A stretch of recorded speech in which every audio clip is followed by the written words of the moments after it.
Match ಸೋಲೋದಲ್ಲ ಅಂತ series ನ ಸೋತಿರೋದು Ireland ಮೇಲೆ. ಜೊತೆಗೆ 13 ವರ್ಷ ಆದ್ಮೇಲೆ ಬಯಲಾಟ್ರಲ್ ಸೀರೀಸ್ ನ T20 ಬಯಲಾಟ್ರಲ್ ಸೀರೀಸ್ ನ ಇಂಗ್ಲೆಂಡ್ ಅಗೇನ್ಸ್ಟ್ ಸೋತಿರೋದು. ಅದು ನಮ್ದ್ರಲ್ಲೇ ಆಗಿರ್ಲಿ ಅವ್ರದ್ರಲ್ಲೇ ಆಗಿರ್ಲಿ ನಾವೇ ಗೆಲ್ತಾ ಇದ್ದಿದ್ದು 2013 ಇಂದ ಆಚೆಗಡೆ. ಸೊ ಅದಕ್ಕಿಂತ ಮುಂಚೆ ಅವ್ರು ಗೆದ್ದಿದ್ರು. ಸೊ ಅಲ್ಲಿಂದ ಆಚೆಗೆ ನಮ್ಮ ಡಾಮಿನೇಷನ್ ಅಂತೂ ವಿಪರೀತವಾಗಿತ್ತು.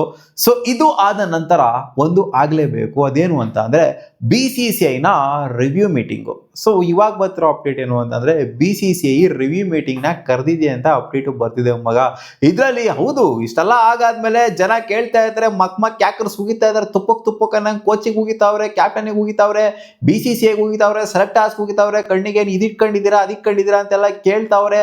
ಅಂಡ್ RCB ನ ಯಾಕೆ ಇಷ್ಟೊಂದು ಇದು ಮಾಡ್ತಾ ಇದ್ದೀರಾ ಅಂತಾನು ಕೂಡ ಕೇಳ್ತಾವ್ರೆ. RCB ಪ್ಲೇಯರ್ಸ್ ಗಳು ಏನಕ್ಕೆ ಪಿಕ್ ಮಾಡ್ತಿಲ್ಲ, ಎರಡೆರಡು ಸಲ ಟ್ರೋಫಿ ಗೆದ್ದಿರುವಂತ ಟೀಮ್ ಇಂದ ಯಾರನ್ನೂ ಯಾಕೆ ಪಿಕ್ ಮಾಡ್ತಾ ಇಲ್ಲ ಅಂತ ಉಗಿತಾವ್ರೆ. ಕ್ಯಾಕರ್ಸಿ ರೆಕಗ್ನಿಷನ್ ಸಿಗ್ತಾ ಇಲ್ವಾ RCB ಪ್ಲೇಯರ್ಸ್ ಗಳದು, ಅದು ಇದು ಅನ್ನೋ ತರ ಎಲ್ಲ ಕೇಳ್ತಾವ್ರೆ. ಸೊ ಇದೆಲ್ಲ ಆದ್ಮೇಲೆ BCCI ಅವರು ಒಬ್ಬಿಯಸ್ಲಿ ರಿವ್ಯೂ ಮೀಟಿಂಗ್ ನ ಮಾಡ್ಲೇಬೇಕು. ಸೊ ಇಲ್ಲಿ ಬರೀ ಕೋಚಿಂಗ್ ಕ್ವೆಶನ್ ಆಗ್ತಾರೆ ಅಂತ ಅಲ್ಲ, ಕ್ಯಾಪ್ಟನ್ ಕ್ವೆಶನ್ ಆಗ್ತಾರೆ ಅಂತ ಅಲ್ಲ, ಇಂಡಿವಿಜುವಲ್ ಪ್ಲೇಯರ್ಸ್ ಗಳ ವಿಚಾರಕ್ಕೂ ಬರ್ತಾರಂತೆ. ಇಂಡಿವಿಜುವಲ್ ಪ್ಲೇಯರ್ಸ್ ಗಳನ್ನು ಕೂಡ ಸ್ಕ್ರೂಟಿನಿ ಮಾಡ್ತಾರಂತೆ, ಕೋಚ್ ನ ಸ್ಕ್ರೂಟಿನಿ ಮಾಡ್ತಾರಂತೆ. ಸೊ ನೋಡಿ, ಹೌದು ಅವ್ರು ಹೇಳಿದ್ರೆ ಟ್ರಾನ್ಸಿಷನ್ ಆಗ್ತಿದೆ, ನಾವು ಹಂಗ್ ಮಾಡ್ತಾ ಇದೀವಿ, ಹಿಂಗ್ ಮಾಡಿದ್ವಿ, ಟೀಮ್ ನ ಚೇಂಜಸ್ ಮಾಡ್ತಿದ್ವಿ ಟೀಮ್ ಅಲ್ಲಿ. ಸೊ ಈ ಟೈಮ್ ಅಲ್ಲಿ ಇದೆಲ್ಲ ನಾರ್ಮಲ್, ಹಂಗಾಗುತ್ತೆ ಹಿಂಗಾಗುತ್ತೆ, ಇಷ್ಟು ವರ್ಷ ಆಗಿರ್ಲಿಲ್ಲ ಇಂಡಿಯನ್ ಕ್ರಿಕೆಟ್ ಅಲ್ಲಿ, ಇದು ನಾರ್ಮಲ್ ಅಲ್ಲ, ಇದು ಅಬ್ ನಾರ್ಮಲ್. ಸೊ ಕೋಚ್ ಹೇಳಿದ್ರು ಅಷ್ಟೇನೆ, ಕ್ಯಾಪ್ಟನ್ ಹೇಳಿದ್ರು ಅಷ್ಟೇ, ಯಾರು ಹೇಳಿದ್ರು ಅಷ್ಟೇ, ಇದು ನಾರ್ಮಲ್ ಅಲ್ಲ, ಇಂಡಿಯನ್ ಟೀಮ್ ಅಲ್ಲ, ಇದು ಅಬ್ನಾರ್ಮಲ್ ಇಂಡಿಯನ್ ಟೀಮು. ಸೊ ಇದು ಎವಿಡೆಂಟ್ ಆಗಿ ಕಾಣಿಸ್ತಾ ಇದೆ. ನಾವೇ ನೋಡಿಲ್ಲ ಗುರು, ಎಷ್ಟು ವರ್ಷದಿಂದ ನೋಡ್ಕೊಂಡ್ ಬಂದಿವಿ ಇಂಡಿಯನ್ ಟೀಮ್ ನ. ಈ ತರ ಒಂದು ವರ್ಸ್ಟ್ ಫೇಸ್ ನ ಇಂಡಿಯನ್ T20 ಸೈಡ್ ಅಲ್ಲಂತೂ 100% T20 ಸೈಡ್ ಅಲ್ಲ ಯಾವ ಸೈಡ್ ಕೂಡ ನೋಡೇ ಇಲ್ಲ. ಸೊ ಇದೆಲ್ಲ ಆದ್ಮೇಲೆ BCCI ಒಬ್ಬಿಯಸ್ಲಿ ಮೊದಲೇ ರಿವ್ಯೂ ಮೀಟಿಂಗ್ ನ ಕರೀಲೇಬೇಕು. ಅಂಡ್ ಇವಾಗ ಕರೆದಿದ್ಯಂತೆ. ಸೊ ಇಂಡಿವಿಜುವಲ್ಸ್ ಪ್ಲೇಯರ್ಸ್ ಗಳನ್ನ ಸ್ಕ್ರೂಟಿನಿ ಅಂದ್ರೆ ಎಲ್ಲ ಏನೇನು ಒಂಥರ ಪರ್ಫಾರ್ಮೆನ್ಸ್ ವೆರಿಫಿಕೇಶನ್ ಅಂತ ಹೇಳ್ತಾರಲ್ಲ, ಸೊ ಪರ್ಫಾರ್ಮೆನ್ಸ್ ಸ್ಕ್ರೂಟಿನಿ ಆಗುತ್ತೆ, ಕೋಚ್ದು ಆಗುತ್ತಂತೆ, ಕ್ಯಾಪ್ಟನ್ದು ಆಗುತ್ತಂತೆ. ಅಂದ್ರೆ ಕ್ಯಾಪ್ಟನ್ ಚೇಂಜ್ ಆಗೋಗ್ಬಿಡ್ತಾರ, ಕೋಚ್ ಚೇಂಜ್ ಆಗೋಗ್ಬಿಡ್ತಾರ, ಪ್ಲೇಯರ್ಸ್ ಗಳೆಲ್ಲ ಕಿತ್ತಾಕ್ಬಿಡ್ತಾರ, ಹೊಸ ಟೀಮ್ ನ ಮಾಡ್ತಾರ, ಆ ತರ ಅಲ್ಲ. ಸೊ ಒಟ್ಟಲ್ಲಿ ಒಂದು ಆಕ್ಷನ್ ಅಂತೂ ತಗೊಂತಾರೆ. ಇವಾಗ ಏನು ಸೂರ್ಯಕುಮಾರ್ ಯಾದವ್ನ ಕಿತ್ತಾಕ್ಸಿದ್ರು ಅಂಡ್ ಶ್ರೇಯಸ್ ಅಯ್ಯರ್ನ ಕ್ಯಾಪ್ಟನ್ ಆಗಿ ಮಾಡಿದ್ರು, ಡಿಕ್ಲೇರ್ ಮಾಡಿದ್ರು. ಸೊ ಇದೆಲ್ಲ ಮಾಡ್ತಾ ಇರುವಂತದ್ದು. ಅಂಡ್ ಎಲ್ಲಿಂದ ಬರ್ತಾ ಇದೆ, ಮೈನ್ ಆಗಿ ಪುಷ್ ಎಲ್ಲಿಂದ ಬರ್ತಾ ಇದೆ, ಈ ಪ್ಲೇಯರ್ಸ್ ಗಳನ್ನ ಸೆಲೆಕ್ಟ್ ಮಾಡಬೇಕು ಅನ್ನೋಂಥದ್ದು ಎಲ್ಲಿಂದ ಬರ್ತಿದೆ, ಇದೆಲ್ಲ ಡೀಟೇಲ್ ಆಗಿ BCCI ಅವರು ಕುತ್ಕೊಂಡು ಯೋಚನೆ ಮಾಡಬೇಕಾಗತ್ತೆ. ಸೆಲೆಕ್ಟರ್ಸ್ಗೆ ಯಾರ್ಯಾರು ಪುಷ್ ಕೊಡ್ತಾ ಇದ್ದಾರೆ, ಎಲ್ಲೆಲ್ಲಿಂದ ಬರ್ತಾ ಇದೆ ಐಡಿಯಾಸ್ಗಳು, ಪ್ಲಾನ್ಸ್ಗಳು. ನೋಡಿ, ಎಷ್ಟು ಠಾಕೂರ್ನ ಕರ್ಕೊಂಬರೋದಾಗಿರ್ಲಿ, ಸೊ ಅವ್ರ ಪ್ರತ್ಯುಮ್ನಾಥ್ ಸಿಂಗ್ನ ಕರ್ಕೊಂಬರೋದಾಗಿರ್ಲಿ, ಸೊ ಇಂಥ ಪ್ಲೇಸ್ಗಳನ್ನ ಕರ್ಕೊಂಬರೋದಾಗಿರ್ಲಿ, ಎಲ್ಲಿಂದ ಬರ್ತಿದೆ ಅವರಿಗೆ ಪುಷ್, ಎಲ್ಲಿಂದ ಬರ್ತಿದೆ ಅವರಿಗೆ ಪ್ಲಾನು. ಅಂಡ್ ಎಕ್ಸಿಕ್ಯೂಟಿವ್ನ ಸೆಲೆಕ್ಟರ್ಸ್ ಯಾವ ತರ ಮಾಡ್ತಾ ಇದ್ದಾರೆ, ಒಂಚೂರು ಗಣನೆಗೆ ತಗೊಳ್ದಂಗೆ ಸಖತ್ತಾಗಿ ಆಡಿರುವಂಥ ಪ್ಲೇಯರ್ಸ್ಗಳನ್ನ, IPL ಮಸ್ತಾಗಿ ಆಡಿರುವಂಥ ಪ್ಲೇಯರ್ಸ್ಗಳನ್ನ ಗಣನೆಗೆ ತಗೊಳ್ದಂಗೆ, ಸೊ ಎಲ್ಲೆಲ್ಲಿಂದನೂ ಪುಷ್ ಸಿಕ್ತು ಅಂತ ಮಾತ್ರ ಸುಯಾಂಶ್ ಶಡ್ಗೆ ಅವರು ಯಾವ ತರ ಬರ್ತಾ ಇದ್ದಾರೆ ಟೀಮಿಗೆ. ಸೊ ಇದೆಲ್ಲ ನೋಡ್ತು ಅಂತಂದಾಗ ಯಕ್ಷ ಪ್ರಶ್ನೆ ಅಂತೂ ಕಾಡುತ್ತೆ, ನಮಗೆ ಕಾಡ್ತಾ ಐತೆ, ಕಾಡೋದಲ್ಲ, ಕ್ಲಿಯರ್ ಕಟ್ ಕ್ಲಾರಿಟಿನೇ ಸಿಕ್ಬಿಟ್ಟೈತೆ ನಮಗೆ.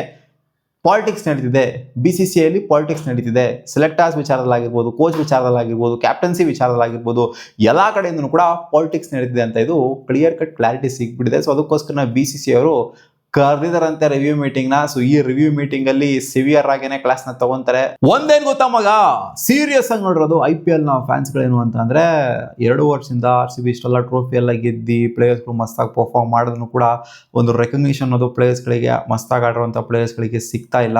ಸೊ ಇದು ಎವಿಡೆಂಟ್ ಆಗಿ ಎದ್ದೆದ್ದಿ ಕಾಣಿಸ್ತು. ಬರೀ RCB ವಿಚಾರದಲ್ಲಿ ಮಾತ್ರ ಅಂತಲ್ಲ, ಸಿಗ್ಬೇಕಾಗಿರೋರಿಗೆ ಅವಕಾಶಗಳು ಸಿಗ್ತಾ ಇಲ್ಲ, ಆಪರ್ಚುನಿಟಿ. ನೋಡಿ, ಇವಾಗ for that matter Sanju Samson ನೋಡಿ ಕಿತ್ತಾಕ್ಬಿಟ್ರು, ಅವ್ರನ್ನ ಟೀಮಿಂದಾನೆ ಕಿತ್ತಾಕ್ಬಿಟ್ರು. ಏನೋ ಮಾತಾಡಿದೀವಿ ಅಂತ ಹೇಳ್ತಾರೆ. ಸೊ ಏನ್ ಮಾತಾಡಿದ್ರೆ, ಅಂಡ್ ಜನ ಏನು ಬಕ್ರಾಗಳ ಅಥವಾ ಚುತ್ಯ ಮಾಡ್ತಾ ಇದಾರೋ ಜನಗಳ ಬಂದ್ಬಿಟ್ಟು ನಾವೇನು ಹೇಳೋದಿಲ್ಲ, ನಾವು ಪ್ರೈವೇಟ್ ಆಗಿ ಮಾತಾಡ್ಕೊಂಡಿದೀವಿ, ಹಂಗೆ ಈ ತರ ಬಂದ್ಬಿಟ್ಟು ಪ್ರೆಸ್ ಕಾನ್ಫರೆನ್ಸ್ ಅಲ್ಲಿ ಕೊಡುವಂತ ಸ್ಟೇಟ್ಮೆಂಟ್ಗಳು. ಸೊ ಎಲ್ಲಾ ವಿಚಾರದಲ್ಲೂ ಸ್ಟೇಟ್ಮೆಂಟ್ಗಳು ಕೊಡೋ ವಿಚಾರದಲ್ಲೂ ಕೂಡ ಖಂಡಿತ ರಿವ್ಯೂ ಆಗೇ ಆಗುತ್ತೆ. ಇದೆಲ್ಲ ಮಾತಾಡ್ತಾರೆ. ಏನ್ ಗುರು ಮಾತಾಡ್ತೀರಾ, ಬಂದ್ಬಿಟ್ಟು ನಾನು ಪರ್ಸನಲ್ ಆಗಿ ಮಾತಾಡ್ಕೊಂಡಿದ್ದೀನಿ, ಪ್ರೈವೇಟ್ ಆಗಿ ಮಾತಾಡ್ಕೊಂಡಿದ್ದೀನಿ, ನಿಮ್ಗೆಲ್ಲ ಹೇಳಲ್ಲ ಅನ್ನೋಂಥದ್ದು, ಸಂಜು ಸ್ಯಾಮ್ಸನ್ ಬಗ್ಗೆ ಕ್ಲಾರಿಟಿ ಕೊಡಲ್ಲ ಅನ್ನೋಂಥದ್ದು. ಸೊ ಇದೆಲ್ಲ ಇದೆಯಲ್ಲ. ಸೊ ಎಲ್ಲಾದನ್ನು ಕೂಡ ಸ್ಕ್ರೂಟಿನಿ ಮಾಡಲೇಬೇಕು, ಎಲ್ಲಾದನ್ನು ಕೂಡ ರಿವ್ಯೂ ಮಾಡಲೇಬೇಕು. ಅಂಡ್ ಸೀರಿಯಸ್ ವಾರ್ನಿಂಗು ಗಂಭೀರನಿಗೆ ಹೋಗ್ಬೇಕು, ಎಲ್ಲಾ ಕಡೆಯಿಂದ ಹೋಗ್ಲೇಬೇಕು. 2027 ವರ್ಲ್ಡ್ ಕಪ್ಗೆ ಗೌತಮ್ ಗಂಭೀರ್ ಪಕ್ಕ ಅಲ್ಲಿವರೆಗೂ ಇದ್ದೇ ಇರ್ತಾರೆ. ಹೌದು, ಎಕ್ಸ್ಟೆನ್ಷನ್ ಸಿಕ್ಕಿದೆ, ಚಾಂಪಿಯನ್ಸ್ ಟ್ರೋಫಿ ಗೆದ್ದಿದ್ದಕ್ಕೆ, T20 ವರ್ಲ್ಡ್ ಕಪ್ ನಾಗ ಇದಕ್ಕೆ ಎಕ್ಸ್ಟೆನ್ಷನ್ ಅದು ಸಿಕ್ಕಿದೆ, ಇಲ್ಲ ಅಂತ ಅಲ್ಲ. ಬಟ್ ಹಾಗಂತ ಇವರ ಒಂದು ಅಡ್ವಾಂಟೇಜ್ ಗಳಿಗೆ ಎಲ್ಲ ಮಾಡ್ಕೊಳ್ಳುವಂಥದ್ದು, ಇವ್ರು ಬೇಕಾದವ್ರನ್ನ ಟೀಮ್ಗೆ ಹಾಕೊಳ್ಳುವಂಥದ್ದು, ಏನೋ ಪರ್ಫಾರ್ಮೆನ್ಸ್ ಇಲ್ಲ ಅಂದ್ರೂ ಕೂಡ ಟೀಮಲ್ಲಿ ಇಟ್ಕೊಳ್ಳುವಂಥದ್ದು, ತಿಲಕ್ ವರ್ಮ ಏನೋ ಆಡ್ತಾ ಇಲ್ಲೂ ಕೂಡ ಟೀಮಲ್ಲಿ ಇಟ್ಕೊಳ್ಳುವಂಥದ್ದು. ಹೌದು, ಏಷ್ಯಾ ಕಪ್ ಅಲ್ಲಿ ಆಡಿದ ತಿಲಕ್ ವರ್ಮ ಇಲ್ಲ ಅಂತಲ್ಲ, ವರ್ಲ್ಡ್ ಕಪ್ ಅಲ್ಲಿ ಏನ್ ಆಡಿದ್ದಾರೆ, ಅದಾದ ನಂತರ ಏನ್ ಆಡಿದ್ದಾರೆ. ಸೊ ಇಷ್ಟೆಲ್ಲ ಫ್ಲಾಪ್ ಶೋ ತೋರಿಸ್ತಾ ಇದ್ರು ಕೂಡ ಟೀಮಲ್ಲಿ ಇಟ್ಕೊಳ್ಳೋದು. ನೋಡಿ, ಸಂಜು ಸ್ಯಾಮ್ಸನ್ ಹೇಳಿಸ್ಬಿಟ್ರು ವರ್ಲ್ಡ್ ಕಪ್ ನ ಗೆಲ್ಸಂತ ಹೇಳ್ಬಿಟ್ರು, ತಿಲಕ್ ವರ್ಮನ ಇಟ್ಕೊಂಡ್ಬಿಟ್ಟವ್ರೆ ಟೀಮ್ ಒಳಗಡೆ. ಅವನ್ನ ಕಳಿಸ್ಬಿಟ್ಟು ಇವ್ರನ್ನ ಇಟ್ಕೊಂಡ್ಬಿಟ್ಟವ್ರು ಟೀಮ್ ಒಳಗಡೆ.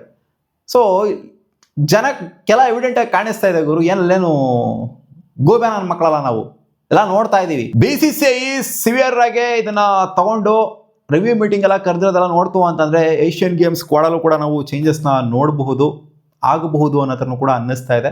ನೋಡೋಣ ಅದೆಲ್ಲ ಏನೇನು ಮಾಡ್ತಾರೆ ಅಂತ. ರಿವ್ಯೂ ಮೀಟಿಂಗ್ ಆಗಲಿ, ಕೋಚ್ನ ಕಿತ್ತಾಕ್ಬಿಡ್ತಾರೆ, ಕ್ಯಾಪ್ಟನ್ನ ಕಿತ್ತಾಕ್ಬಿಡ್ತಾರೆ ಅಂತ ನಾನು ಹೇಳ್ತಾ ಇಲ್ಲ, ಹಂಗಾಗ್ಬಿಡುತ್ತೆ ಹಿಂಗಾಗ್ಬಿಡುತ್ತೆ ಅಂತ.